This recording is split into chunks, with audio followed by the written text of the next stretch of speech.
since we kind of just teed this up, let's talk about sort of the idea of how we use our strategic plan to build our sales strategy. So, Alice, take us away on that and talk to us about so we've got a plan. Now what? All right. Well, so you're trying to build a sales strategy in your company. Maybe you're trying to build a sales culture. The big problem comes when you don't have this as part of your strategic plan. And so, Erica, I know that you and I have worked with some of our, mutual clients together on this, but it's really important. You cannot build your sales strategy in a vacuum. It absolutely has to be part of your strategic plan. And if you don't have a strategic plan, then you really need to go back and spend the time to build your plan. Using the software that M3 Planning provides, the mystrategicplan.com, mynonprofit.com, and all of those softwares make it so easy for you.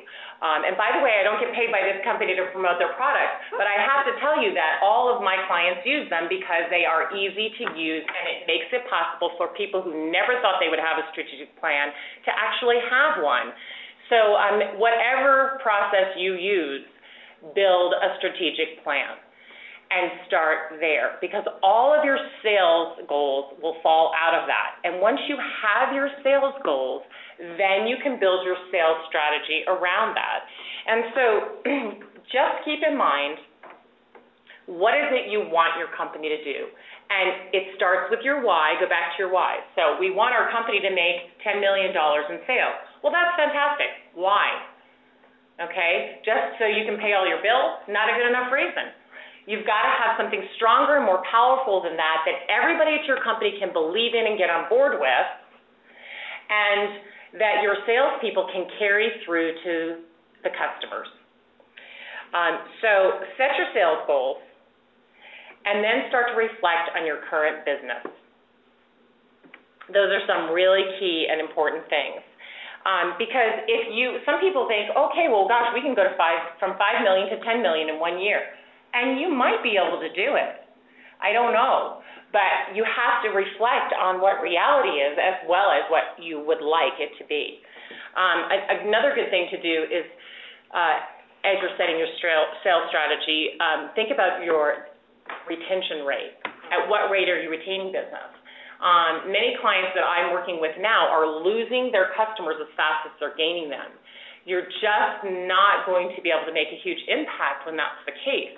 So I want everybody to think about what the retention rate is, and as part of your strategy, you need to shore that up. It should be nothing less than 80%, and I would certainly like it to be higher than that. But if you don't have a retention rate of 80%, you need to figure out in your strategy how to get it, and I would focus on that before I would even focus on running out to get new sales. However, with that caveat, I don't know all of your businesses, so I'd have to take a deeper look at it. So once you've done those things, gather the resources that you need, like the information you might have gotten from your own customers. I always like to survey people internally. I know you're a big advocate of that with your strategic planning, and that works for your sales force too. Those salespeople are out there. They know what people need. They know what needs to change. They can help you with a strategic plan and make sure they're part of it. Then you're going to set your sales strategy, and of course, as you always recommend, Erica, you're going to revisit it throughout the year. There's nothing worse than setting sales goals and seeing after first quarters that they're impossible to meet and not adjusting them. So you recommend adjusting them? Absolutely. I just had that with a client recently. They had set some sales goals that seemed reasonable at the time, and I helped them set those goals. But once first quarter was over and we realized that some of their clients were actually shrinking instead of growing, we had to readjust, and then we had to look for another new market segment to go after to make up for that. So, Alice, we just had a really interesting and tough question come in, so let's see where we go with this. Brian, thanks for asking the question. So the comment was, great information. However, the book Innovator's Dilemma makes the point that several companies have lost their lead despite doing all of the right things which you speak of. So how do you respond to that? Yeah, that's a tough one because I haven't read that book yet, and I also don't know which companies they are and why they lost their lead. And I don't know what all the right things are either. But so it's tough to comment. But I don't know. There may have been something that was overlooked, or they may have needed to change completely what they were doing.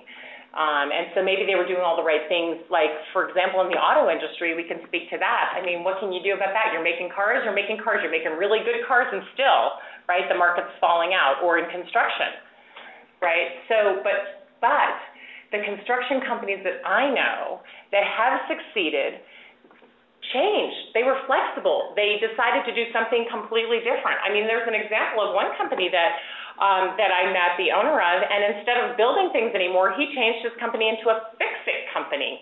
So he's not even in that same exact playing field anymore, and he's still making money. Yep, absolutely. And I think, sort of to that point, one of our clients is in the construction industry as well, went through that massive, crisis that we all went through, especially on the West Coast related to construction and build out and sort of the market falling out of that sector. And what they did to not lose their lead is they have a pretty sophisticated, as some of us probably do, some of us don't, but it's a fairly sophisticated set of economic indicators that they know statistically predict their business, and they kind of have it based on a certain time frame. In this case, it happens to be like 14 months. So they have that kind of modeling, which is pretty cool. So a takeaway from that for all of us is, what are some of those economic indicators that might be predictive for your business that you should maybe monitor a little bit, that can become the warning buoys that are out there. At any rate, they knew that warning buoy kind of went off, and they completely shifted their focus from a dying industry to a really booming industry in geothermal. There you go. Right? So market shift, and again, that came really from talking to their top customers. Their sales guy, their regional directors, actually really drove that change because they saw the demand coming from a couple of those geothermal companies, right, and their entire strategy shifted, and now I think it's making up about 80% of their revenue. Right. Huge example of sticking with your core competencies, which I think is really important, but driving your market choices or your sales strategy based on what your customers are telling you and where the market's going, and being willing to make that change, which is also absolutely. And there is a normal life cycle. I mean, some businesses, it's like the horse and buggy, right? Yeah. I mean, just going back. There's not too many buggy makers anymore because we don't need buggies too much anymore. But then cars replace that. Now what's next? So the innovators of the buggies turned into automakers. So sometimes, there's a natural life cycle, and that business is not there anymore. And maybe you're even going to have to just close the doors and shut it down, but you're going to start something new. So, yeah, absolutely, that can happen sometimes.